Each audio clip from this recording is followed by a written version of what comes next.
All right, so good morning everyone once again. आज 20 सितंबर है और ट्रेनिंग की इस कड़ी में, बिजनेस की पाठशाला में आप सबका बहुत बहुत स्वागत है। डिफरेंट डिफरेंट स्पीकर इस प्लेटफॉर्म पे आए, अपनी लर्निंग आपके साथ शेयर करी, आप अपनी लर्निंग आपके साथ साझा करी, जिसको यूज कर रहे हैं आप अपनी कॉल में अपने कस्टमर के साथ, और उसका रिजल्ट आपके सेल्स कॉल में आपको दिख रहा होगा। आप में से बहुत सारे लोगों ने यहाँ पे क्लोजिंग भी करी है। जितने लोग यहाँ पे आ रहे हैं, बहुत सारे लोग डीएमटी पे काम कर रहे हैं। तो इस लर्निंग की कड़ी को, लर्निंग के इस मुहिम को आगे बढ़ाते हैं। और आज हमारे साथ जो जुड़ने वाले हैं, बिना ज्यादा समय लिए मैं आपको इनके बारे में क्विक इंट्रोडक्शन दे देता हूं। Is a great guy. 5 साल से लगातार बड़ा बिजनेस के साथ जुड़े हुए हैं। एज अ आईबीसी यानी इंडिपेंडेंट बिजनेस कंसल्टेंट बड़ा बिजनेस के साथ अपना सफर स्टार्ट किया। सूरत पे रहते हैं, गुजरात से आते हैं। बिजनेस जहां पे खून पे जहां बिजनेस होता है वहां से आते हैं। और इनका जो सबसे बड़ा फोटे है, यानी स्पेशलाइज्ड है ये डिजिटल प्रोडक्ट में। जब बड़ा बिजनेस अपने पीक पे था, जब बड़ा बिजनेस आईबीसी प्रोडक्ट को बेचता था, तब भी ये डिजिटल प्रोडक्ट ही बेचते थे। एलएफपी पे काम करते करते आए शुरू से। चाहे ईएई हो, एवरीथिंग अबाउट एंटरप्रेन्योरशिप, उस पे काम किया। Digital product problem solving courses पे काम किया। लाइफ टाइम मेंबरशिप पे काम किया। और जब ईएई को नाम चेंज करके हमने बीसीपी किया, तब उसमें भी काम किया। और अभी भी ये एलएफपी पे फुल फोकस काम कर रहे हैं। और अभी तक 40 से ज्यादा लीडरशिप फनल प्रोग्राम बेच चुके हैं। आईपीओ की कुछ डील इनकी ऑलरेडी पाइपलाइन पे हैं, आने वाले कुछ दिनों में क्लोज हो जाएंगी। सीजीपी भी कई निकाल चुके हैं और कई पाइपलाइन पे हैं। डिजिटल प्रोडक्ट के महारथी हैं, स्पेशलिस्ट हैं। और इसी की वजह से जब हमने बड़ा बिजनेस 2.0 में कुछ गिने गिने चुने चंद लोगों को चैनल पार्टनर बनाया, तो उनमें से एक नाम इनका भी शुमार होता है। जिग्नेश सर को हमने शुरू के फर्स्ट बैच में चैनल पार्टनर बनाया, क्योंकि हमें पता है कि जो एलएफपी सेल्स करने का इनका स्किल सेट है वो अद्भुत है। तो आइए इन्हीं से सीखते हैं। बड़ा बिजनेस के associate business manager Jignesh sir. Jignesh sir, over to you. पूरे भारत देश से सर बिजनेस एडवाइजर जुड़े हुए हैं आपको सुनने के लिए और आपसे सीखने के good morning sir, good morning everyone, good morning Deepak ji, good morning Devendra ji, good morning everyone. So आज तक काफी सारे सेशंस हो चुके हैं, काफी सारे एबीएम, काफी सारे टॉप परफॉर्मिंग आईबीसी से वो यहाँ पे आके अपना वैल्यू एडिशन दे चुके हैं। लेकिन आज का जो सेशन है वो पूरी तरीके से चेंज होने वाला है। अभी तक आपने काफी कुछ सीखा होगा, स्पेशली सेल्स के रिगार्डिंग अभी तक ट्रेनिंग हुई होगी। लेकिन ये सेशन के अंदर आपको वैल्यू क्रिएशन मिलेगा। Value creation in the sense कि कस्टमर से जब भी हम बात करते हैं तो वहां पे कस्टमर की बातों बातों में कंसल्टेटिव अप्रोच किस तरीके से और भी बढ़ाया जाए। ऑलरेडी काफी सारे सेशन हो चुके हैं।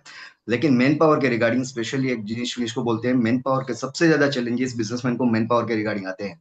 कितने लोगों को बिजनेसमैन ये बोलते हैं कि भाई मैन पावर के रिगार्डिंग मुझे चैलेंज आते हैं? हाथ हिला सकते हो वैसे?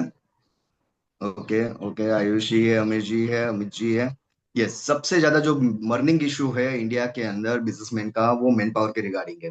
सो वही मैन पावर है, उसके अंदर मेरी एक्सपर्टीज है। जिस तरीके से डॉक्टर बिंद्रा 8P कवर करते हैं, वैसे ही मेरी एचआर के ऊपर पूरी की पूरी सीक्वेंस है। वो सीक्वेंस अगर आपने सीख ली अच्छी तरीके से, बातों बातों में इंप्लीमेंट कर दिया कस्टमर के साथ, जब भी बात करते हो तो मेरी गारंटी है कि आपका क्लोजिंग है वो पक्का है। और अगर ये सेशन पूरा का पूरा अच्छे से अटेंड कर लिया तो आपका जितना भी रेवेन्यू होता होगा उससे 50,000 का एक्स्ट्रा बेनिफिट हो जाएगा। क्यों? क्योंकि एक डील है वो आपकी एक्स्ट्रा क्लोज होगी। सो ज्यादा समय ना गंवाते हुए प्रेजेंटेशन है वो स्टार्ट करते हैं। पीपीटी के माध्यम से आज ये पूरा का पूरा एचआर है वो मैं कवर अप करूंगा। यस। नेक्स्ट। यस, तो एक quickly introduction already Shailendra sir ने मेरा बहुत ही अच्छे से दे दिया है। मेरा नाम दिनेश है, मैं गुजरात से हूँ और पिछले 5 साल से डॉक्टर वी बिंद्रा के साथ जुड़ा हुआ हूँ। 4 डिपार्टमेंट के अंदर मेरी एक्सपर्टीज है: सेल्स, एचआर, मार्केटिंग और टेक्नोलॉजी। टेक्नोलॉजी यानी कि सॉफ्टवेयर वगैरह। कोई किसी भी बिजनेसमैन को बिजनेस ऑटोमेशन पे लेके जाना है तो डॉक्टर बिंद्रा बोलते हैं पीपीटी टेक्नोलॉजी, पीपीटी फॉर्मूला का यूज कर लीजिए। पीपल, प्रोसेस और टेक्नोलॉजी। पीपल यानी कि पावरफुल टीम कैसे बनाए, प्रोसेस यानी कि सिस्टम ड्रिवन बिजनेस कैसे बनाए, टेक्नोलॉजी यानी कि टेक्नोलॉजी के माध्यम से स्केलेबल बिजनेस कैसे बनाए। तो वहां पे मेरी एक्सपर्टीज है। मैं बिजनेसमैन को ये चीजें जब भी कन्वर्सेशन के अंदर बताता हूँ तो उसको कन्विक्शन मेरे ऊपर बहुत ही अच्छे से आ जाता है और वहां पे वो पेमेंट करके जाता है। नेक्स्ट। हाँ जी, मेरा आप सभी से क्वेश्चन है, चेक बॉक्स के अंदर एक्टिव रहिएगा कि आप में से कितने लोग बिजनेसमैन हैं। चेक बॉक्स में यस लिख सकते हो क्या, कितने लोग यहाँ पे बिजनेसमैन हैं? लिए। ये चैट बॉक्स इनेबल्ड है सर। गाइज, आप लोग चैट बॉक्स में जिग्नेश सर को रिस्पॉन्ड कर सकते हैं। यस। आप में से कितने लोग हैं यहाँ पे बिजनेसमैन है? चेक बॉक्स में यस कर सकते हो। ओके, विकास जी है, नरेंद्र जी है। और कौन कौन यहाँ पे बिजनेसमैन है? दिनेश जी है। ओके। राम शकल जी है। पवन जी है, ओके। सो यहाँ पे आप क्या है कि काफी सारा माइंडसेट हमारे बार ये हो जाता है कि हम फ्रीलांसिंग के तौर पे हमें अपने आप को मानते हैं, हमारा माइंडसेट वो बन जाता है। आप सभी को अपना माइंडसेट है वो बिजनेसमैन की तरह ही बिल्ड करना है, क्योंकि यहाँ पे आप बिजनेस करने के लिए आए हो, यहाँ पे नहीं कोई जॉब है ना। सो यहाँ पे ये जो भी बिजनेस एडवाइजर की जो आप रोल एंड रिस्पॉन्सिबिलिटी निभा रहे हैं वो एक बिजनेस ही है, क्योंकि यहाँ पे आप इन्वेस्ट करते हो, यहाँ पे आप डिजिटल मार्केटिंग करते हो, यहाँ पे आप एक बिजनेस कर रहे हो, तो यहाँ पे आप सभी के सभी लोग हो, बिजनेस हो, बिजनेसमैन हो। तो वो बिजनेसमैन के तौर पे जब भी आपका माइंडसेट बिल्ड होगा तब जाके आप क्या है कि अच्छी तरीके से बिजनेसमैन से कनेक्ट कर पाओगे, और वहीं से चांसेस है कि आपकी मैक्सिमम डील से वो निकले। दो तरह के यहाँ पे अभी भी लोग हैं वो वर्क कर रहे हैं, एक तो सेल्समैन और दूसरा है कंसल्टेंट। तो दोनों के बीच में डिफरेंस क्या है वो देखते हैं। तो सेल्समैन है वो क्या करता है, यहाँ पे कुछ चुनिंदा आईवीसी है जो हो सकते हैं नए हो, या तो फिर अभी भी सेल्समैन वाला अप्रोच है वो ले रहे हैं, जिसके अंदर वो क्या करते हैं, प्रोडक्ट है वो रटा रटाया बोल देते हैं कि हाँ भाई बिजनेसमैन, बिजनेसमैन से जब भी बात करते हैं कि हमारे लीडरशिप फनल के अंदर ये होता है वो होता है, 3 दिन का प्रोग्राम होता है, कोच मिलता है, 52 फ्रेमवर्क मिलते हैं। तो ये सेल्समैन अप्रोच है। सेल्समैन अप्रोच के अंदर हो सकता है कि आपकी डील हो वो बहुत ही कम हो, लेकिन जब भी कंसल्टेटिव सेलिंग अप्रोच आप लोगे तो आपके डील है वो होने का मैक्सिमम चांसेस है वो बढ़ जाएंगे। किस तरीके से बढ़ जाएंगे, रियल केस स्टडी से मैं आपको बताऊं क्या। रियल केस स्टडी से माध्यम से मैं एक आपके स्टडी बताता हूँ। हमारे पास से एक कस्टमर का कॉल आया, शैलेंद्र सर। जी जी। हमारे पास एक कस्टमर का कॉल आया, राजू देसाई करके उसका नाम है, तो उन्होंने बीसीपी लिया था आज से 3-4 साल पहले। तो ओके। बेसिकली जब भी लिया था तो उसको थोड़ा सा डिससेटिस्फेक्शन था कि हम्म कुछ चुनिंदा आईबीसी ने वहां पे कुछ मिसकमिटमेंट करके शायद सेल कर दिया था कि इसके अंदर भी कोच मिलेगा। तो ओके। पूरे नाराज थे कि भाई हम्म आपने मुझे इस तरीके से ये किया था, मुझे कुछ सर्विस नहीं मिली, मतलब एकदम डिससेटिस्फाइड थे। हम्म तो उन्होंने 4-5 जगह पे अभी भी कॉल करके मेरे पास आए, एचओ में हम्म भी कॉल कर दिया, सब जगह पे कॉल कर दिया, फिर मेरे पास आए। तो हम्म मैंने पहले तो एकदम गर्म थे कि भाई मेरी सर्विस नहीं मिली, ये नहीं मिली। फिर मैंने थोड़ा सा ठंडा किया कि हम्म सर ठीक है, आपको कुछ भी नहीं मिला कोई दिक्कत नहीं है, अभी मुझे आपसे एक भी रुपया नहीं चाहिए। मैं आपको 2-3 दिन सर्विस करता हूँ, सर्विस देता हूँ, यानी कि आपको जितने भी चैलेंज बिजनेस के अंदर आ रहे हैं ना वो मेरे से डिस्कस कर लीजिए, मुझे एक भी रुपया नहीं चाहिए। हम इसके ऊपर वर्क करते हैं। सिर्फ हम्म एक दिन वर्क किया, 3 दिन के सेशन के अंदर इन्वाइट किया। हम्म। उसके बाद उसका रिस्पॉन्स था वो हम आगे देखते हैं। उसके बाद उसका रिस्पॉन्स क्या था, उसके बाद जो रिस्पॉन्स था वीडियो के माध्यम से गणेश भाई। मैं दिखाना चाहता हूँ, यस राजू भाई। राजू भाई। अरे विघ्नेश भाई, ये बहुत बड़ा गड़बड़ कर दिया आपने। हम्म 40 साल से बिजनेस में हो, पर ये चीज तो मुझे पता ही नहीं कि ये हो सकता है। हम्म और ये जो हमारे साथ में कलीग जो बैठे थे जो 12 लाख का टर्नओवर बोल रहे हैं, वो भी ऊपर ऊपर सोच रहे, अंदर गए ही नहीं है। एग्जैक्टली इसीलिए मैंने उसको ये बोला। मेरी मेरी कंपनी अब तक 100 करोड़ की हो जानी चाहिए थी। हाँ। अगर ये मेरे पास चीज पहले होती तो हम्म मैं आज 100 करोड़ का कंपनी होता, रतन टाटा के जैसा मेरा भी नाम होता। बिल्कुल। आज तक हमको पता ही नहीं। मैं तो बोलता हूँ हैप्पी बर्थडे, बिजनेस में आज पैदा हुए। क्योंकि ये जितनी भी चीजें दिखी अपने और हाँ जितनी भी चीजें बताई, हाँ। उसमें एक भी चीज मैंने तो की नहीं है। तो मैं हम्म अपने बारे में बता रहा हूँ कि मुझे पता ही नहीं है कि ये जगह जा कहाँ रही है, तो मैं पहुंचूंगा कहाँ पे। सही है। तो ये जो इसको आई ओपनर भी बोल सकते हो कि ये जो बिजनेस को नेक्स्ट लेवल पे लेके जाने का जो बेसिक्स थिंग्स है वो हम करते ही नहीं है। राइट। वो हम लोग कोलू के बैल की तरह गोल गोल घूमते हैं, 10 किलोमीटर घूमते हैं, पर उधर ही है। बिल्कुल। जो विवेक विवेक सर बोलते हैं गल्ला छोड़, वो जो हम्म बोल रहे हैं, आज हम गल्ले को ऐसे वो बंदर के जैसा पकड़ के रखते हैं, अपनी फ्रीडम को भूल गए। हम्म। तो दिस इज एक्चुअली मैं 15 मिनट पहले सेशन छोड़ने वाला था, हाँ। पर वो क्या बोलते हैं ना, मेरे पुण्य फलीभूत हुए हैं, तो मैं कंटिन्यू रहा। मैं सही घंटा है। करके निकल नहीं गया। एक्चुअली मैं बहुत लेट हूँ, मेरे को 9:30 बजे दुकान में पहुंचना था। Right right. पर बोला भाई एक बार पूरा करके ही जाऊंगा। सही है। तो लास्ट का जो बोलते हैं ना, वो turning point of the session यही था। ये सेशन सबसे बेस्ट था। हम्म और सीरियसली हैप्पी बर्थडे है मेरा कंपनी का आज। Thank you very much. Thank you very much Raju ji. Actual में आपने ये कैलकुलेशन करने के लिए मैंने वही बताया कि अगर आपका बिजनेस के अंदर लाखों में नुकसान हो रहा है तो आपको कैलकुलेशन करनी चाहिए, क्योंकि ये करोड़ों में ही होगा, वो मेरी गारंटी है। अगर बाई चांस किसी को लग रहा है कि करोड़ों में नहीं सर, अगर सीरियसली अगर करो, मैंने बोलो मेरा 40 साल का बिजनेस पानी में गया। हाँ हाँ अभी से अगर वो 40 साल का मैं क्यूमुलेटिव करके बताऊं तो 100 करोड़ के ऊपर हो ही गया पक्का। Exactly exactly. यस, तो ये राजू देसाई थे जो करीबन करीबन 10 दिन पहले हमारे साथ कनेक्ट हुए थे। पहली कॉल के अंदर एकदम नेगेटिव थे, डिससेटिस्फाइड थे, लेकिन जैसे ही हमने उसके साथ वर्क किया अच्छे से, हमने उसके साथ 1 to 1 किए, और हमारे सेशन 3 दिन के जो हमारी टीम का एक सेशन होता है वहां पे इनवाइट किया, तो वो पूरा सेटिस्फाइड होके पेमेंट दे के गए। बंदा जो बोल रहा है कि मुझे कुछ करना ही नहीं है अभी आपसे, वो पूरा का पूरा पेमेंट देके गया और वो अभी फुल्ली सेटिस्फाइड है। सामने से दूसरे लोगों को बताते हैं कि ये जिग्नेश सर के साथ जुड़ जाओ, आपको वहां से ग्रोथ मिल जाएगी। सो आगे बढ़ते हैं नेक्स्ट। यस, सो नेक्स्ट आगे बढ़ते हैं। ये केस स्टडी ऑलरेडी हमने ले ली है। यस, तो आप सभी से मुझे जानना है, बैक कीजिए एक बार शुरू में, आप सभी से मुझे एक बार जानना है कि मैन पावर के रिगार्डिंग बिजनेसमैन आपको क्या क्या चैलेंजेस बताते हैं। क्या क्या ऐसे चैलेंजेस है जो आप जब भी बिजनेसमैन के साथ बातचीत करते हो तो वो आपको बताते हैं। चेक बॉक्स के माध्यम से आप लिख सकते हो यहाँ पे कि बिजनेसमैन ऐसे क्या क्या चैलेंजेस है जो बताते हैं कि भाई मुझे एचआर के अंदर, मैन पावर के अंदर, टीम के रिगार्डिंग ये चैलेंजेस मुझे आ रहे हैं। एम्प्लॉय मिलते नहीं, ओके राजेंद्र जी।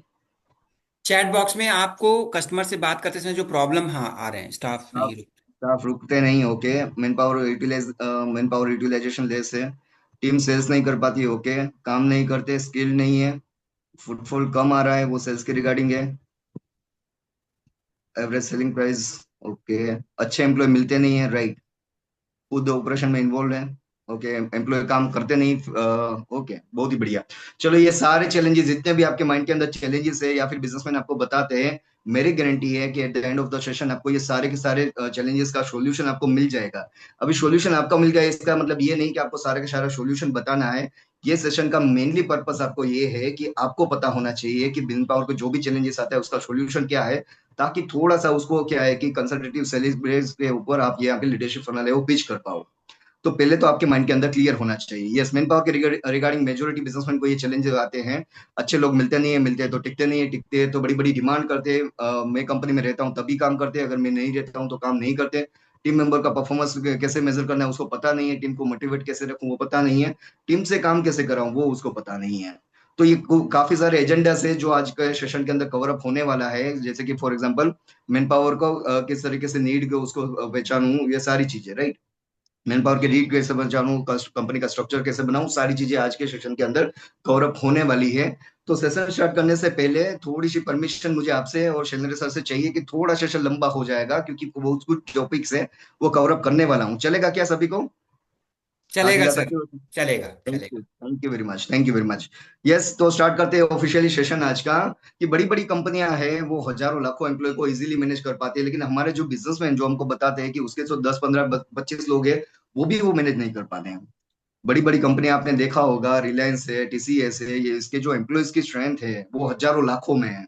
या तो फिर कोई भी कॉर्पोरेट कंपनी ले लो, उसके अंदर जो एम्प्लॉयज होते हैं वो हजारों में होते हैं। तो वो कंपनियां कैसे मैनेज कर लेती है, ये जो एसएमई और एमएसएमईज है वो क्यों नहीं कर पाते, तो उसके रीजंस और उसके सॉल्यूशन आज के सेशन के अंदर देखेंगे हम। नेक्स्ट। काफी बार हम ये देखते हैं urgent hiring, we are urgent hiring, तो ये क्यों देखते हैं, क्या रीजन रहता है?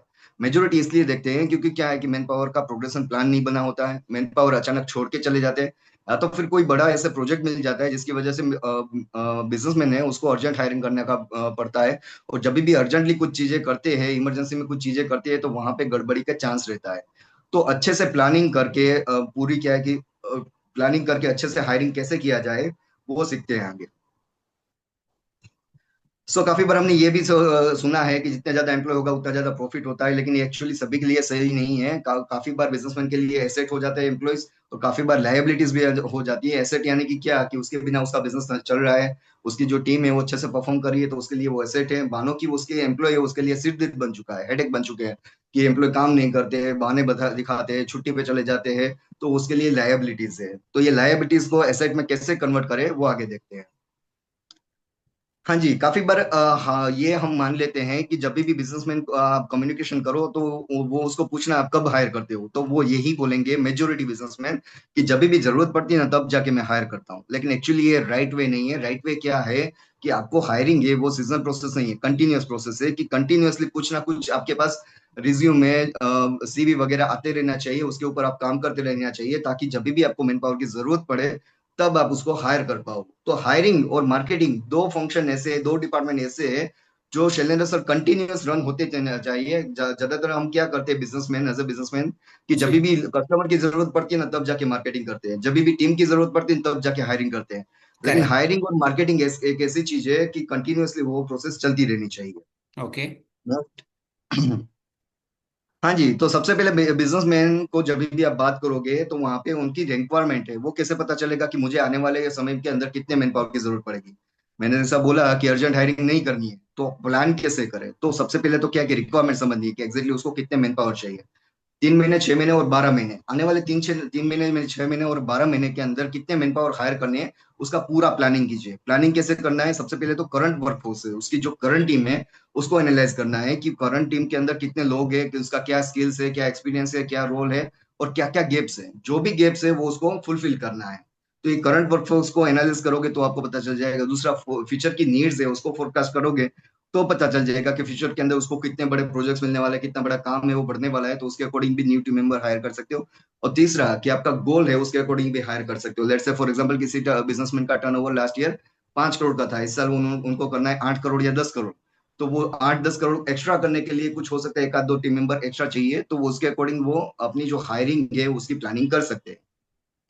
अब जैसे ही ये पता चल गया तो आगे ऑर्गेनाइजेशन स्ट्रक्चर बनाएंगे, जिसको ऑर्गेनोग्राम भी बोलते हैं। तो वहां पे एक क्या है कि क्लियर कट एक पूरा स्ट्रक्चर बनाना है बिजनेसमैन को, कि सबसे पहले लीडरशिप टीम आएगी, उसके बाद मैनेजमेंट, उसके नीचे टीम मेंबर। तो ये क्या होता है इसका एक सिंपल डायग्राम मैं आपको दिखाता हूँ। तो इस तरीके से आपको वहां पे उसको पूछना है कि आपका ऑर्गेनाइजेशन स्ट्रक्चर बना हुआ है क्या। तो उसके अंदर क्या आता है? सबसे पहले फाउंडर, नीचे क्या है कि सारे डिपार्टमेंट आते हैं, उसके नीचे एचओडी, उसके नीचे मैनेजर, उसके नीचे टीम मेंबर। तो इसका मतलब ये नहीं कि बिजनेसमैन को एग्जैक्टली कॉपी करना है। बिजनेसमैन को ये बताना है कि आपका जितने भी टीम मेंबर की स्ट्रेंथ है उसके अकॉर्डिंग आप ये रफली स्केच बनाओ, और जहां जहां पे भी वैकेंसी की जरूरत है, लेट्स से फॉर एग्जांपल एक ही टीम मेंबर है, वो सेल्स भी संभालता है, मार्केटिंग भी संभालता है, सर्विस भी संभालता है, तो उसका परफॉर्मेंस मेजर करने में चैलेंज आएगा। तो आप ये सोचो कि सर्विस के अंदर और नया मैन पावर कैसे ऐड किया जाए। तो सर्विस डिपार्टमेंट के अंदर वैकेंसी लिख दो ताकि वहां पे आपको हायरिंग इजीली कर पाओ। नेक्स्ट। हाँ जी, जैसे ही पता चल जाता है बिजनेसमैन को उसको हायरिंग करना है, तो सबसे पहला काम है उसको जेडी बनाना है, जॉब डिस्क्रिप्शन। तो उसके अंदर क्या क्या होता है, कुछ फॉर्मेट है, जैसे कि उसके अंदर कौन सी पोजीशन के लिए हायर कर रहे हो, क्या रोल एंड गोल रहेगा, क्या मिनिमम सैलरी बार रहेगा, लोकेशन क्या रहेगा, ऑन साइड जॉब रहेगी, ऑफ साइड रहेगी, वर्क फ्रॉम होम रहेगा, एजुकेशन क्वालिफिकेशन क्या रहेगा, एक्सपीरियंस क्या रहेगा, हार्ड स्किल्स सॉफ्ट स्किल क्या क्या रहेगी।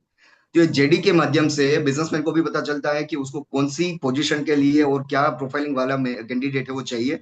और सामने वाले कैंडिडेट को भी पता चलता है कि मैं कंपनी के अंदर अप्लाई कर रहा हूँ तो ये मैं इसके अंदर फिट बैठ रहा हूँ कि नहीं बैठ रहा हूँ, तो ही उसको अप्लाई करना है। तो वहां से फिल्टर आउट हो जाता है। नेक्स्ट। ये पूरी सीक्वेंस आप याद रखना, जैसे जैसे सेशन चलता जाएगा ये पूरी सीक्वेंस में बना है, जैसे एचपी का सीक्वेंस है ये पूरा एचआर का सीक्वेंस है।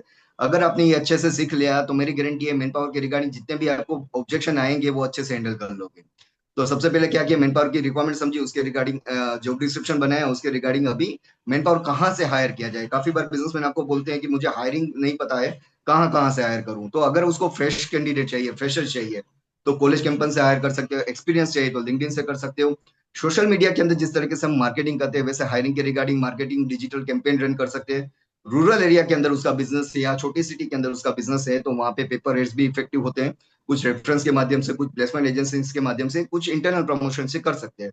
और आठवां है ट्रेनिंग। ये ट्रेनिंग सेंटर है, सभी के लिए नहीं है, किसके लिए है किसके लिए नहीं है वो मैं आगे जाके कवर करूंगा। नेक्स्ट।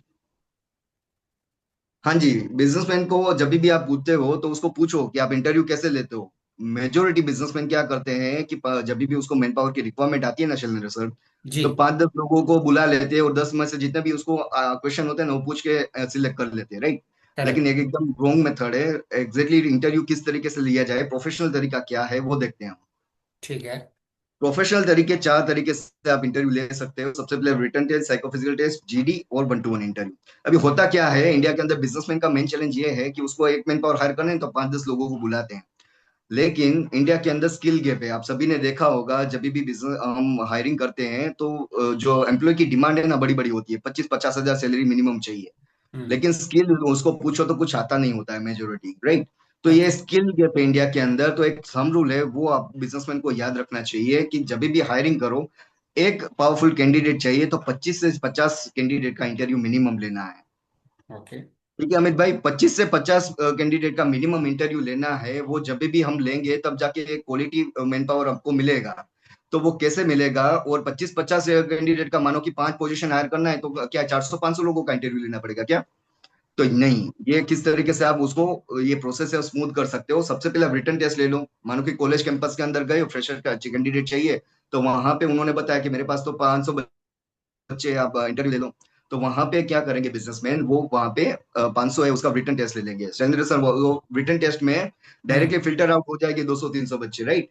तो मानो करेक्ट। कि 200 बच्चे वो बच के, अभी उसका जीडी करा लिया, जीडी यानी कि ग्रुप डिस्कशन कर दिया, एक डिबेट टाइप टॉपिक दे दिया, और दो हम्म। दो चार ग्रुपों के अंदर उसको डिवाइड कर दिया और जीडी किया। तो वहां से उसका बिहेवियर कैसा है, उसका कम्युनिकेशन कैसा है, वो किस तरीके से बातचीत करते हैं, किस तरीके से अपने पॉइंट्स रखते हैं, वो सारी चीजें जज करके वो 200 में से 100 बच्चे, 50 बच्चे वो फिल्टर आउट हो जाते हैं। और 50 है उसका साइको फिजिकल टेस्ट कर लिया, उसमें से 25 बच्चे भी बच जाते हैं। तो 5-10 जो एक्स्ट्रा बच्चे हैं जो फिल्टर आउट करके बहुत ही नेरो डाउन हो चुके हैं, उसका 1-to-1 इंटरव्यू कर लिया, तो मेरी गारंटी है कि वहां से उसको क्वालिटी मैन पावर मिल सकता है। ओके। तो ये जो इंटरव्यू के प्रोसेस है, वो जब भी फॉलो करेगी बिजनेसमैन, तब उसका क्वालिटी मैन पावर है वो उसको मिल सकता है। नेक्स्ट। हाँ जी, ये साइकोफिजिकल टेस्ट क्या होता है, लीडरशिप फनल के अंदर डॉक्टर विवेक बिंदा बहुत ही डिटेल में कवर करते हैं, idea man, people man, process man और एक्शन मैन। तो ये आगे देखते हैं इसका क्या क्या कम्युनिकेशन स्टाइल होता है। एक्शन मैन ये क्या होता है, जो अचीविंग डूइंग डूइंग में ज्यादा बिलीव करता है, रिजल्ट ओरिएंटेड होता है, ऑब्जेक्टिव ओरिएंटेड होता है, वो एक्शन मैन होता है। जो पीपल मैन क्या होता है, कम्युनिकेशन, रिलेशनशिप और टीम वर्क के ऊपर ज्यादा बिलीव करता है। ये ज्यादातर सेल्स के अंदर चलते हैं। क्यों? क्योंकि सेल्स के अंदर नए नए लोगों से मिलना, उनसे बातचीत करना, उनसे प्रोडक्ट सर्विस बेचने का काम होता है, तो वहां पे पीपल मैन सबसे ज्यादा चलते हैं। उसके बाद होता है प्रोसेस मैन, जहाँ पे स्ट्रेटेजीज, ऑर्गेनाइजेशन और फैक्ट के ऊपर ज्यादातर बातचीत होती है, वहां पे प्रोसेस में चलता है। आइडिया मैन कॉन्सेप्ट थियरी और इनोवेशन के ऊपर बातचीत करते हैं, तो वो सबसे ज्यादा मार्केटिंग के अंदर चलते हैं। तो आप ये जब भी बताओगे बिजनेसमैन को कि आप जब भी हायर करो तो ये एनालिसिस करो, तो वहां पे आपका जो पता चलेगा कि एग्जैक्टली आप जो भी मैन पावर हायर कर रहे हो वो राइट कैंडिडेट है या नहीं। तो अभी ये क्वेश्चन पूछता है कि भाई कैसे पता चलेगा ये आइडिया मैन कौन है, पीपल मैन कौन है, प्रोसेस मैन कौन है? तो ये ऐसा पता चलेगा, उसको बताओ कि लीडरशिप फनल की मैनुअल के अंदर कुछ क्वेश्चन आपको मिलेंगे। वो जब भी आप एनालिसिस करोगे तो आपको खुद को पता चलेगा कि आप कौन से स्टाइल्स के अंदर आते हो, एक्शन मैन हो, पीपल मैन हो, प्रोसेस मैन हो। और जैसे ही आप ये करते हो तो फिर आपका क्लियर होता है, तो फिर आप अपने टीम से करवा करवा पाते हो। तो इसका एक रिजल्ट आता है। रिजल्ट क्या आता है वो हम देखते हैं आगे। मैं पिछले तरुण सर की टीम के साथ काम कर रहा था, तरुण चश्मा वाले सर की टीम के साथ। तो वहां पे हमारे एक पार्टिसिपेट थे, ऋचा खरब करके, जो दिल्ली से और गोवा के अंदर डाइटिशियन है। तो उनके साथ हमने ये साइको फिजिकल एनालिसिस करवाया था। तो हम्म। सरेंद्र सर क्या रिजल्ट मिला उसका, उससे तो हम्म। करवाया, उसकी टीम को भी हमने इम्प्लीमेंट करवाया, तो उसका हम्म। जो सेल्स था वो 4 गुना बढ़ गया। It hmm. मीन पूरे 1 साल के अंदर उसका जो भी सेल्स हो रहा था, वो यहाँ पे बहुत ही शॉर्ट टाइम के अंदर उसका सेल्स है वो बढ़ने लगा। ओके। Just minute, just. हाँ जी, तो पूरे साल के अंदर जितना भी सेल्स हो रहा था वो 4 महीने के अंदर होने लगा। 4 महीने के अंदर जो सेल्स हो रहा था वो 1 महीने के अंदर होने लगा, और 1 महीने के अंदर जो भी सेल्स हो रहा था वो 1 हफ्ते के अंदर होने लगा। सिर्फ एक स्ट्रेटेजी से उसका 4 गुना सेल्स है वो बढ़ गया।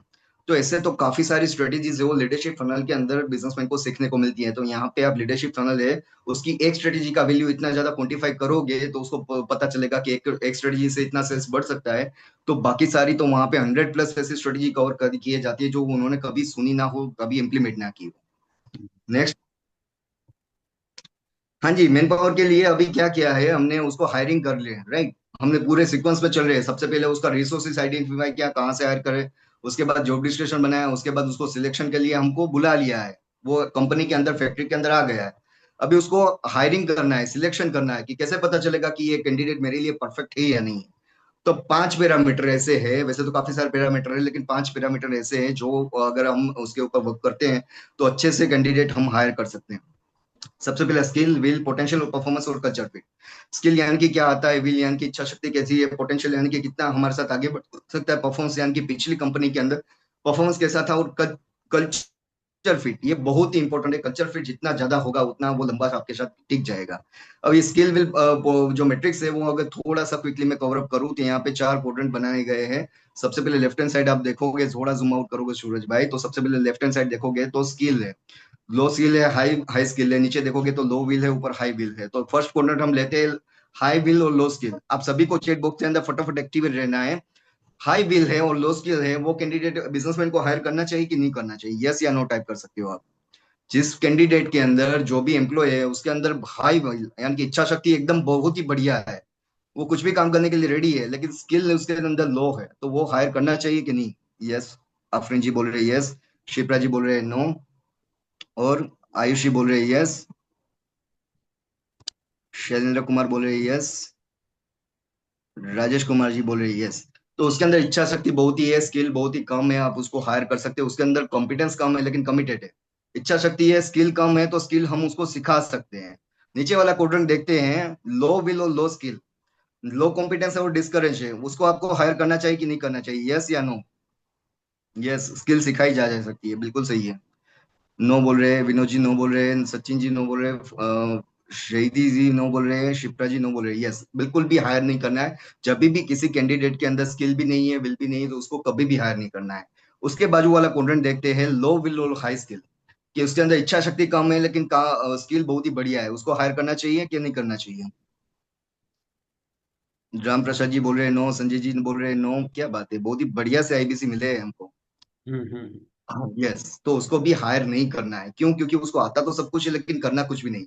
खुद भी काम नहीं करेंगे, दूसरों को भी करने नहीं देंगे, तो हाई लो विल और हाई स्किल है, उसको भी हो सके तो अवॉइड ही करना है। उसके ऊपर कोडेड देखते हैं, हाई विल और हाई स्किल। तो वो ये बंदे हैं जो जिसको जल्दी, जितना जल्दी हो सके उतना हायर कर लो, जितना जल्दी हो सके उतना रिटर्न कर लो। उसको कभी भी छोड़ के जाने वाला नहीं है। मतलब वो कोई भी ऐसा बोल रहे हैं हाई हाई बिल वाला हाई स्किल वाला बंदे हैं जो छोड़ के जाने की भी बात कर रहे हैं, तो उसको रिटेन कर लो बढ़िया से पैकेज के अंदर। जिस तरीके से गूगल के सीईओ सुंदर पिचाई एक समय के अंदर वो छोड़ के जाने की बात कर रहे थे, तो कंपनी ने उसको रिटेन कर लिया था बहुत ही बड़ा पैकेज देके। तो सेम पैकेज देके, कुछ नए इंस्टीट्यूट देके आप उसको रिटेन कर सकते हो। यस, तो आगे बढ़ते हैं नेक्स्ट। हाँ जी, अभी स्टेप बाय स्टेप चल रहे हैं कि हायर कर लिया है, अभी ऑनबोर्ड कैसे करूं। सेंद्र सर, मेजोरिटी एसएमई और एमएसएमई यहाँ पे 85 से परसेंट से भी ज्यादा एसएमई और एमएसएमई यहाँ पे गलती करते हैं। उसका ऑनबोर्डिंग जो प्रोसेस है वो स्मूथ नहीं करते। ऑनबोर्डिंग यानी कि क्या, कि वो क्या करते हैं बिजनेसमैन, यहाँ पे गलती क्या करते हैं कि उसको हम्म। हायर कर लिया, एक आध दो दिन के अंदर बता दिए ये काम करना है, ये काम करना है, उसके जी। बाद वो जाने और उसका काम जाने। तो यहाँ पे सबसे ज्यादा 85% से भी ज्यादा बिजनेसमैन गलती करती है। और यही प्रोसेस डिसाइड करती है वो कितना लंबा आपकी कंपनी के अंदर चलेगा। तो हम्म। ऑनबोर्डिंग प्रोसेस कैसे बढ़िया से बनाए, उसके स्टेप्स क्या क्या होते हैं। सबसे पहले डे वन के अंदर जैसे ही आपने हायर कर लिया, तो रिपोर्टिंग पर्सन अलाइन कर दो कि कौन उसका रिपोर्टिंग पर्सन है, कौन उसका सुपरवाइजर है, कौन उसका गाइडेंस सपोर्ट करेगा। क्योंकि डे वन के अंदर कैंडिडेट के अंदर काफी सारे फियर्स होते हैं, नर्वस होते हैं। तो उसको डे वन के अंदर रिपोर्टिंग पर्सन मिलेगा, वही रिपोर्टिंग पर्सन उसको क्या कराएगा, पूरी कंपनी का वॉक थ्रू करवाएगा कि कंपनी का स्ट्रक्चर क्या है, कल्चर क्या है, वैल्यूज क्या है, ये सारी चीजें कंपनी के बारे में ओवरव्यू बताएगा। उसके बाद स्टाफ का इंट्रोडक्शन देगा कि उसके स्टाफ के अंदर कौन कौन से हैं। उसके बाद उसकी कंपनी की पॉलिसी बताएगा कि हमारी कंपनी के अंदर पॉलिसी, प्रोसीजर और गाइडलाइन क्या क्या है। उसके बाद उसके टूल्स हैंड ओवर करेगी, यानी कि डेस्क, आईटी, लैपटॉप, टूल्स वगैरह, जो भी रोल प्रोफाइल के अंदर उसको हायर किया है उसके अकॉर्डिंग उसके टूल्स वगैरह हैंड ओवर करेंगे।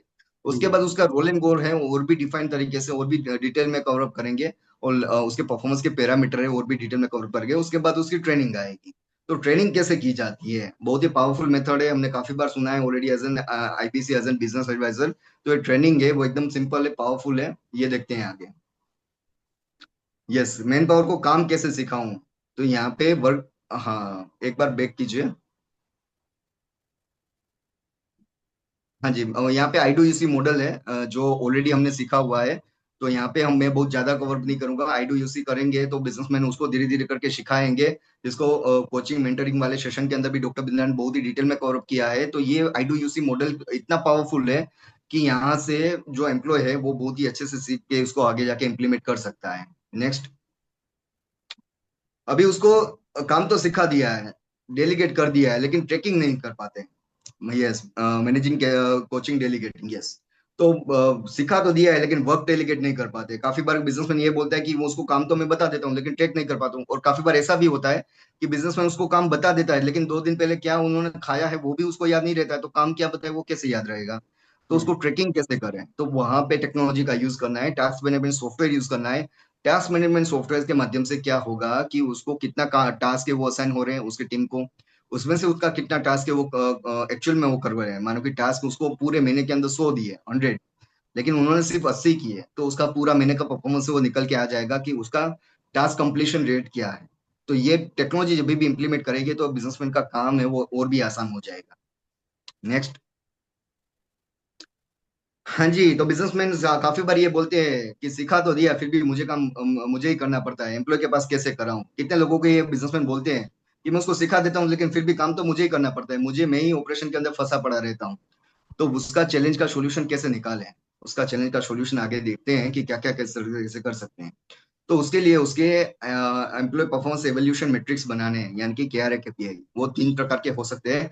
एक तो पहला क्वांटिटेटिव हो सकता है, दूसरा क्वालिटेटिव और तीसरा गोल के साथ अलाइनमेंट। क्वांटिटेटिव यानी कि क्या, जो इजीली हम मेजर कर सकते हैं, जैसे सेल्स कितनी है, प्रोडक्टिविटी कैसी है, प्रोजेक्ट कंप्लीशन रेट क्या है। क्वांटिटेटिव क्वालिटेटिव यानी कि क्या, को जो डायरेक्टली नहीं लेकिन ऑब्जर्वेशन से आप देख सकते हो, जैसे कम्युनिकेशन स्किल कैसी है, टीम वर्क कैसा है, प्रॉब्लम सॉल्विंग एबिलिटी कैसी है।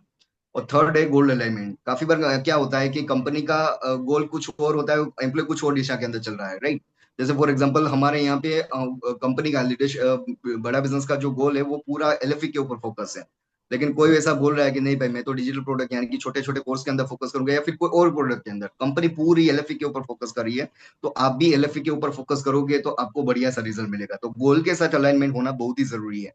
तो इस तरीके से परफॉर्मेंस के पैरामीटर है वो नेक्स्ट स्लाइड के अंदर देखते हैं कि किस तरीके से एस्टेब्लिश करना है, जिसको रोल एंड गोल भी हम बोल सकते हैं। रोल एंड गोल कैसे क्लियर करें, तो वो देखते हैं। तो KRA KPI जो ऑलरेडी आपने थोड़ा थोड़ा बहुत सुना ही होगा। KRA का फुल फॉर्म होता है की रिजल्ट एरिया, की रिस्पॉन्सिबिलिटी एरिया भी बोल सकते हैं। KPI का फुल फॉर्म होता है की परफॉर्मेंस इंडिकेटर, जहां से उसका परफॉर्मेंस मेजर कर सकते हैं, परफॉर्मेंस निकाल सकते हैं।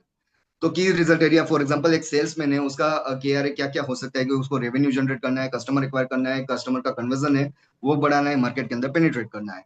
अभी उसका परफॉर्मेंस कैसे मेजर करोगे, कि उन्होंने कितना सेल्स है वो जनरेट किया, नंबर ऑफ कॉल कितने किए, नंबर ऑफ डील कितने की, नंबर ऑफ मीटिंग कितने की, कितने कस्टमर की एक्विजिशन कॉस्ट है, एवरेज डील साइज क्या है।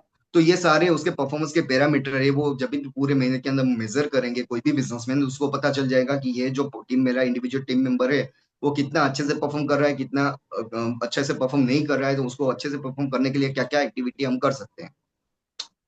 नेक्स्ट। हाँ जी, KRA KPI भी बना लिया, सब कुछ कर लिया, लेकिन फिर भी मोटिवेट नहीं रहते। मोटिवेट रखने के लिए क्या करूं मैं ऐसा। बिजनेसमैन को जैसे ही आपको ये चैलेंज देते हैं, तो इसको ये बता सकते हैं कि रिवॉर्ड रिकॉग्निशन कर सकते हैं। रिवॉर्ड रिकॉग्निशन यानी कि क्या, 2 प्रकार के होते हैं, एक तो मॉनिटरी और दूसरा नॉन मॉनिटरी। मॉनिटरी यानी कि क्या, कि फाइनेंशियल। इंडिया के अंदर इनफैक्ट हर जगह पे सबसे बड़ा जो मोटिवेशन होता है ना, पैसा होता है। पैसा के बाद सब कुछ होता है, राइट। तो फाइनेंशियली मोटिवेशन क्या होता है, जैसे कि परफॉर्मेंस बेस्ड कुछ बोनस दे दिया, सैलरी इंक्रीमेंट दे दिया, कुछ इंसेंटिव दे दिया, कुछ स्टॉक ऑप्शन दे दिया, जो बहुत ही पावरफुली वर्क करते हैं। तो ये सारे फाइनेंशियल इंसेंटिव है जो आप उसको दे सकते हो। मानो कि पूरे महीने के अंदर जिन्होंने भी अच्छा परफॉर्म किया है उसको लिए। मानो कि नॉन मॉनेटरी देना है, यानी कि लो कॉस्ट और नो कॉस्ट देना है, तो क्या कर सकते हो, जिन्होंने भी पूरे साल के अंदर अच्छा परफॉर्म किया है, आपकी कंपनी के अंदर अवार्ड मिल रहा है, तो उसको स्टेज के अंदर भेज दो कि ये अवार्ड है जो मेरे टॉप परफॉर्मर एम्प्लॉयर है वो लेने जाएंगे। तो उसको भी प्राउड फील होगा, वो सोशल मीडिया के अंदर शेयर करेंगे। Employee of the month programme कर सकते हो, और थैंक यू नोट दे सकते हो। कुछ अच्छी बहुत ही बढ़िया मूवी लगी है तो उसकी मूवी टिकट दे सकते हो, कुछ पिकनिक की टिकट दे सकते हो। ये सारे रिवॉर्ड एंड रिकॉग्निशन जो है बहुत ही बढ़िया तरीके से वर्क कर सकते हैं। जैसे हमारे यहाँ पे बड़ा बिजनेस के अंदर रिवॉर्ड रिकॉग्निशन, जो भी अच्छा परफॉर्म करेगा उसकी क्रूज की ट्रिप चल रही है, आप सभी को शायद पता ही होगा। तो ये सारे जो भी हम सिखा रहे हैं वो हम भी इम्प्लीमेंट करते हैं, राइट। डॉक्टर बिंद्रा क्या बोलता है, क्या बोलते हैं कि मैं वो हलवाई हूँ जो अपनी मिठाई की दुकान की मिठाई में खुद खाता हूँ, राइट। तो ये सारे जो हम कर रहे हैं वो ही हमको उसको बताना है। नेक्स्ट। हाँ जी। कितने लोगों को ये ये क्वेश्चन आता है, बिजनेसमैन ये ऑब्जेक्शन देते हैं कि मुझे तो अच्छे लोग मिलते ही नहीं, मैं जहाँ पे रहता हूँ वहां पे अच्छे लोग है ही नहीं। कितने लोगों को आता है ये क्वेश्चन। यस टाइप कर सकते हो, हाथ हिला सकते हो वैसे, कि वो भाई मैं जहाँ पे रहता हूँ वहां पे अच्छे लोग मिलते ही नहीं। ये सबसे बड़ा चैलेंज है, और सबसे बड़ा क्या है कि ऑब्जेक्शन आता है हमको, कि अच्छे लोग मिलते ही नहीं है, और मैं जिस एरिया के अंदर हूँ वहां पे ये वर्क नहीं करता। यस। उसका सॉल्यूशन है नेक्स्ट स्लाइड के अंदर। ट्रेनिंग सेंटर, मैंने बोला था ट्रेनिंग सेंटर सभी के लिए नहीं, किसके लिए है किसके लिए नहीं है। तो एक जोहो करके कंपनी है, आप सभी ने शायद नाम सुना होगा IT के अंदर। जोहो करके कंपनी है, उसका जो हेडक्वार्टर है वो तो चेन्नई के अंदर है, साउथ के अंदर। लेकिन उसकी मेजोरिटी हायरिंग है वो गांव से करते हैं, रूरल एरिया से। ऐसा क्यों करते हैं, ऐसा इसलिए करते हैं क्योंकि उसको पहले तो एम्प्लॉय की जो कॉस्ट है वो कम आती है। अगर वो बड़ी बड़ी सिटी से, मुंबई बेंगलुरु से हायर करेंगे तो उसका मिनिमम पैकेज है 2-5 लाख, 10 लाख, 15 लाख होता है साल का। और गांव से हायर करते हैं तो एकदम लो कॉस्ट के अंदर उसको मैन पावर मिल जाते हैं।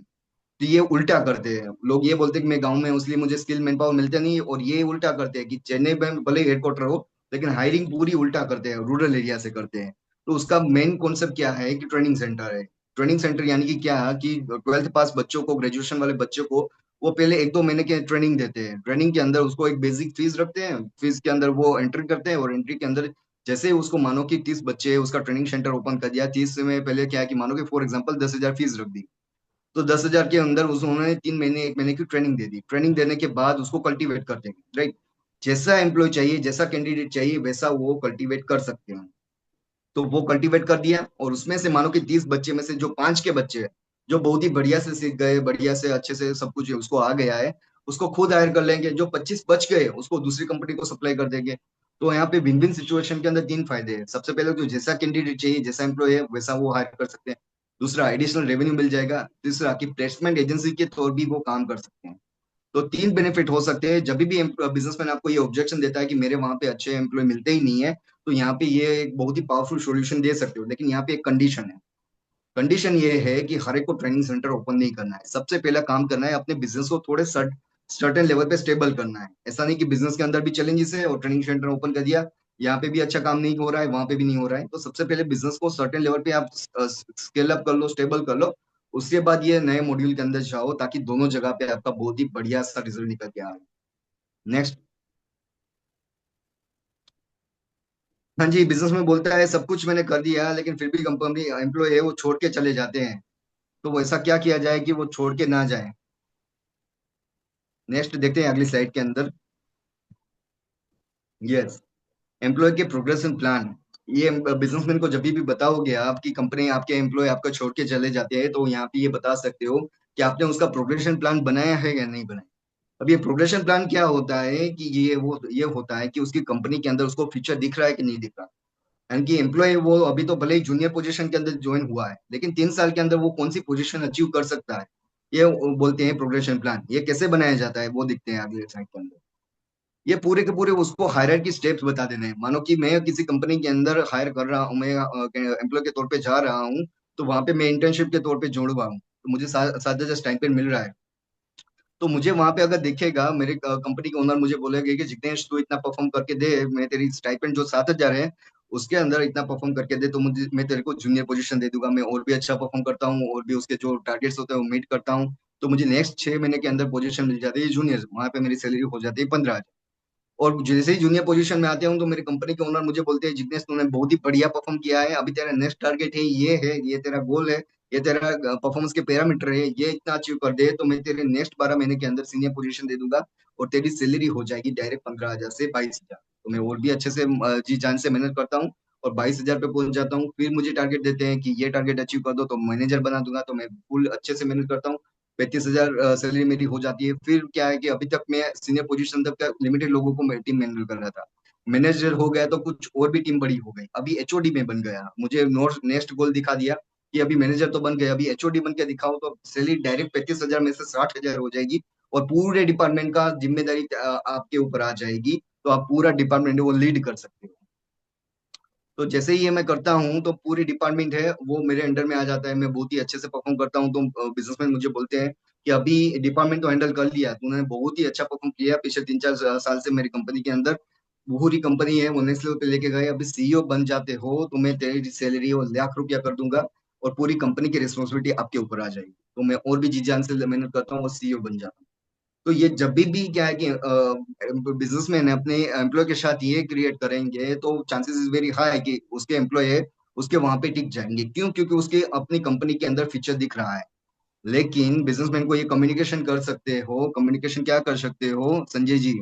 कम्युनिकेशन ये करते हो कि चैलेंज कहाँ पे आ रहा है, कि हमको एज अ बिजनेस ओनर हमको खुद को ही नहीं पता होता है कि 3 साल के बाद मेरी कंपनी कहाँ पे होगी, 5 साल के बाद मेरी कंपनी कहाँ पे होगी।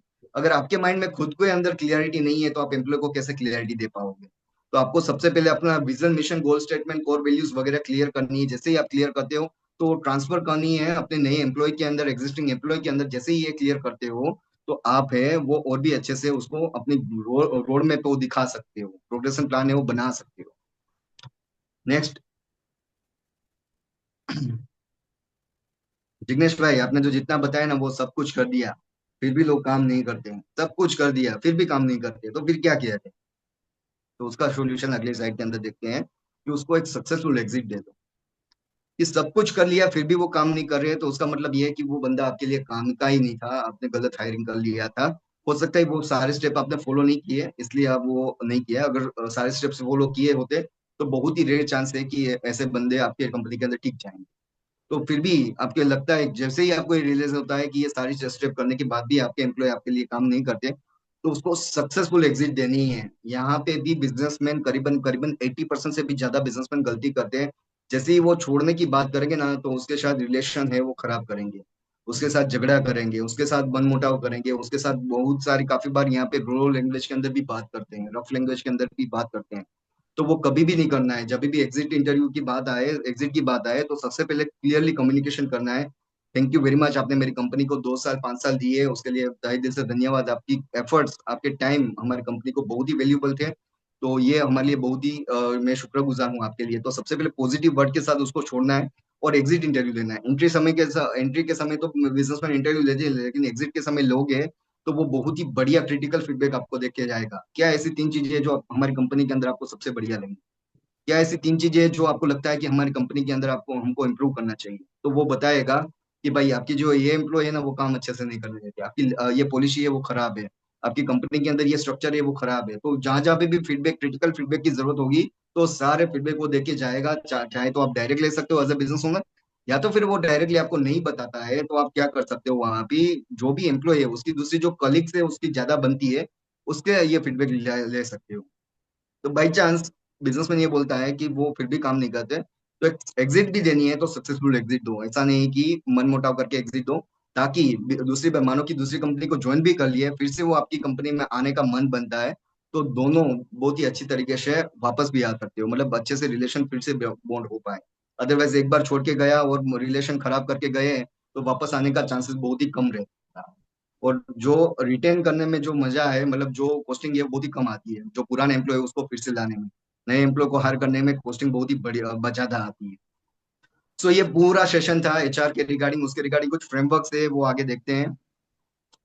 यस, ये सारे फ्रेमवर्क है जो एचआर के ऊपर है। ये सारे फ्रेमवर्क आप देखते हो तो एचआर के रिगार्डिंग और भी क्लियरिटी आपको मिलेगी, जैसे how to hire manpower, cultivate कैसे करना है, कोर वैल्यू कैसे बिल्ड करनी है, टैलेंट को एंगेज कैसे करनी है, ट्रेनिंग का एवोल्यूशन कैसे करना है। ये सारे फ्रेमवर्क आप देख सकते हो। दूसरा, ये 4 और भी पीएससी कोर्सेज है जो एचआर के ऊपर है, टीम मैनेजमेंट के ऊपर है, केआरए केपीआई के ऊपर है, परफॉर्मेंस मैनेजमेंट के ऊपर है। तो ये कोर्सेज आप भी देखोगे और ये कम्युनिकेशन करोगे तो और भी अच्छे से आप बातचीत कर पाओगे। सो ओवरऑल सेशन है शैलेंद्र सर, मेरा यहाँ पे कंप्लीट होता है। किसी को भी फीडबैक देना है तो यहाँ पे मुझे फीडबैक दे सकते हैं। पूरा अगर सेशन में 1 मिनट के अंदर फिर से वाइंड अप करूं, फिर से रिकेप करूं, तो फिर से एक बार बहुत ही ध्यान से सुनिएगा। सबसे पहले हमने ये पूरा सीक्वेंस में लिया है। सबसे पहले हमने क्या किया कि मैन पावर का आइडेंटिफाई की कि उसकी रिक्वायरमेंट क्या है, कितने आने वाले फ्यूचर के अंदर कितने मैन पावर की जरूरत पड़ेगी, कब कब जरूरत पड़ेगी, कौन सी पोजीशन के अंदर जरूरत पड़ेगी। उसके रिसोर्सेज डिफाइन किए, कहाँ से हायर करूंगा। उसके बाद उसका क्या है कि जॉब डिस्क्रिप्शन बनाया। उसके बाद उसका पूरा का पूरा हायरिंग के लिए, इंटरव्यू के लिए क्वेश्चन बनाया कि सिलेक्शन पैरामीटर क्या क्या रहेंगे। जैसे हायरिंग कर लिया तो उसका ऑनबोर्डिंग प्लान बनाया कि ऑनबोर्डिंग कैसे करूंगा, ऑनबोर्डिंग के बाद उसका ट्रेनिंग कैसे करूंगा, ट्रेनिंग के बाद उसके परफॉर्मेंस के पैरामीटर कैसे बनाऊंगा। अगर अच्छा परफॉर्म करता है तो रिवॉर्ड रिकॉग्निशन करके करूंगा, और फिर भी अच्छा परफॉर्म करता है वो लंबा समय तक कैसे टिके, उसके लिए प्रोग्रेशन प्लान बना के दिया।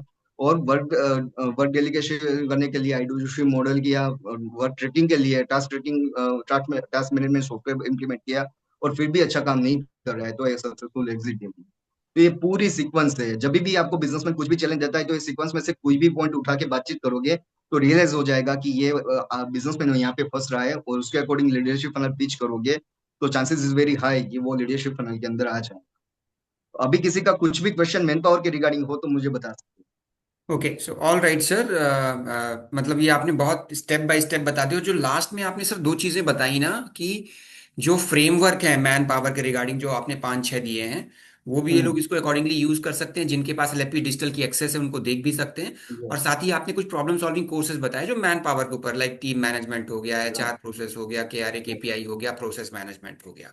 तो that will definitely help them.